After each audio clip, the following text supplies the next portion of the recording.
Hi everyone, my name is Ava Chirella, and today I'll be talking about a deeply important yet often overlooked issue: how a lack of health literacy can lead to significant financial debt. This topic exists at the intersection of public health and economics and affects millions of Americans, sometimes silently and sometimes tragically. It's not just about understanding a hospital bill, it's about how people's entire financial future can be shaped by the complexity of the US healthcare system. This presentation is part of my work for Health Economics Section 91, and I hope it leaves you thinking more critically about the healthcare systems we rely on.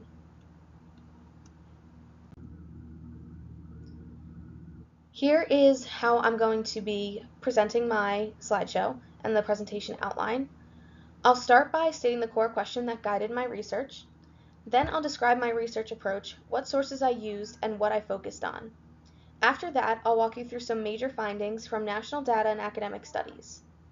We'll connect those findings to foundational economic concepts like opportunity cost and moral hazard. Then I'll talk about the broader implications, both for individual lives and the economy. Finally, I'll wrap up with a few actionable ideas and key takeaways.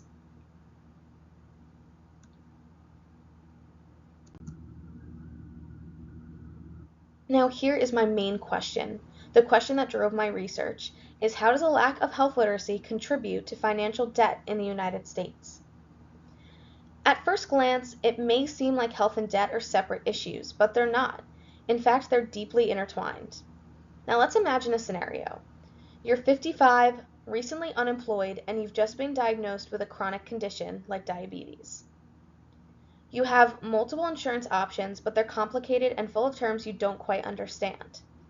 Out of fear, confusion, or time pressure, you pick the wrong plan. You then delay care because you're unsure what's covered, and soon you're facing a $5,000 hospital bill. Suddenly, you're not just sick, you're in debt. This is not hypothetical. This is what's happening to thousands, if not millions, of Americans every year. And in fact, it's largely preventable.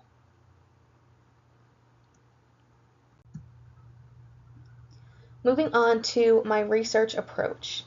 To understand this issue more deeply, I focused on the intersection between health insurance literacy and medical debt, particularly among middle-aged adults who are often balancing high healthcare needs with financial instability. My primary sources include an article about examining the role of health insurance literacy in financial outcomes, another article that wrote extensively about the economic importance of financial literacy, a 2024 paper by Hubbard that ties educational background to financial and health decision making, and a 2023 report by Deborah Gordon, who has spent her career advocating for more equitable healthcare systems. I combined this with national survey data, news reports, and course material on health economics, particularly around decision making, opportunity cost, and moral hazard.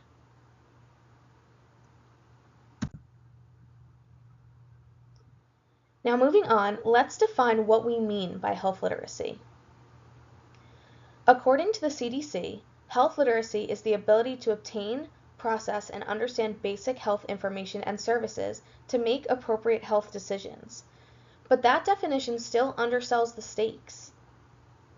Health literacy involves understanding how health insurance works, what out-of-pocket costs are, how to apply for assistance programs, how to compare treatment options, and when to seek urgent versus preventative care. Those with low health literacy often struggle in these areas, and unfortunately, they tend to be those who are already vulnerable. Older adults, people with chronic illnesses, low-income households, and racial and ethnic minorities. So this isn't just a knowledge gap, it's actually a structural inequity.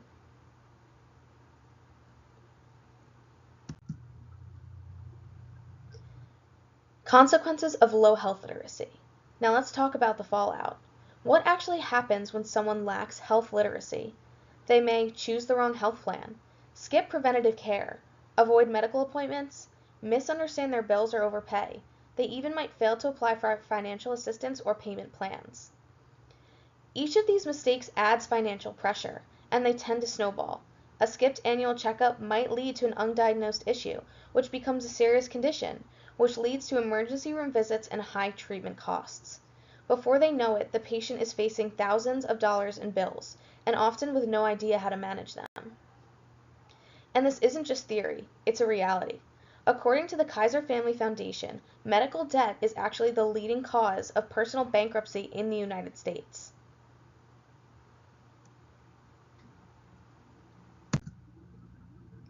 Moving on to some key data points. Let me give you a few statistics to show how widespread this issue actually is.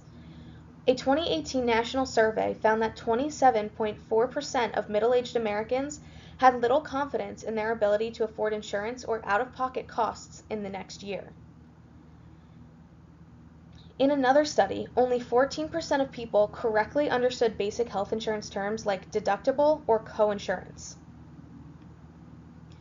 According to Deborah Gordon, 3 out of 10 Americans said they delayed or skipped care due to cost concerns, even if they already had insurance. A staggering 67.7% of middle-aged Americans expressed concern over potential changes in federal healthcare policies. The common thread? A lack of understanding and a high emotional and financial cost. Moving on to health literacy and the financial impact it has. So what does all of this mean for personal finances? Low health literacy often leads to late-stage diagnoses and more expensive care, emergency room overuse, higher medication costs, increased likelihood of incurring medical debt. But the impact doesn't stop there. Medical debt can harm a person's credit score, making it harder to rent a home, qualify for a loan, or even get a job. It can cause emotional distress, delay retirement, and deepen cycles of poverty, especially for people of color and those with lower educational levels. By contrast, studies show that when people have higher health insurance literacy, they're more likely to choose the right plan, access preventative care, and avoid debt entirely.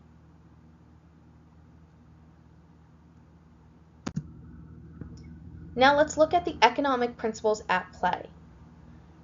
Let's bring in some economic theory to understand the why behind all of this. Opportunity cost. This is the value of the next best alternative that's given up. When someone avoids a $100 preventative screening, the opportunity cost might be a future $10,000 hospital bill, and that bill might come from time off work, additional prescriptions, and long-term treatment costs. Moral hazard. This occurs when individuals take more risks because they're insulated from the consequences, but in the case of health insurance, low literacy can distort behavior in the opposite way. People underuse their insurance because they don't understand how to access benefits or what's covered. Either way, the system becomes inefficient and more expensive for everyone. Cost-benefit analysis. This concept assumes that individuals can weigh the cost of an action against the expected benefit, but if someone doesn't understand their health insurance or can't estimate healthcare costs, this decision-making process breaks down completely. They may either delay care they need or overspend on care they could have received more affordably.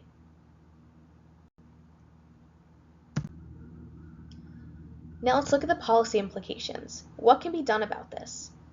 First of all, we can simplify insurance documents. The average American reads at an 8th grade level, yet health insurance brochures are often written at a college reading level. Next, public education. Schools should teach basic health literacy skills, just like we teach math and science. Next, provider involvement. Healthcare workers in hospitals can play a role by offering consultations on insurance and financial assistance. Next, we can target vulnerable populations. Special programs should be developed to support groups at highest risk, the elderly, minorities, low-income communities, and non-native English speakers. Finally, we can leverage technology. Apps and online tools could help people compare plans, estimate costs, and understand their rights as healthcare consumers. Improving transparency in insurance options can also greatly improve and provide benefits for people who lack health insurance literacy. This is not just a policy change, it's a moral one. Now, the summary and key takeaways. So to wrap up, health literacy is not just about knowledge, it's about power. Power to make decisions, avoid financial traps, and take control of your health. A lack of health literacy leads to delayed care, poor financial decisions, and spiraling debt. These outcomes hit vulnerable populations the hardest and reinforce long-standing inequalities in our healthcare system. The economic principles we study in class, opportunity cost, moral hazard, cost-benefit analysis, help explain why this happens and how we might fight it. If we want a healthier, more financially stable population, we must make health literacy a national priority. Now, I just wanted to credit the excellent work of the researchers I used and bring attention to this issue through their studies. Thank you so much for listening, and I hope you got some great information out of this presentation.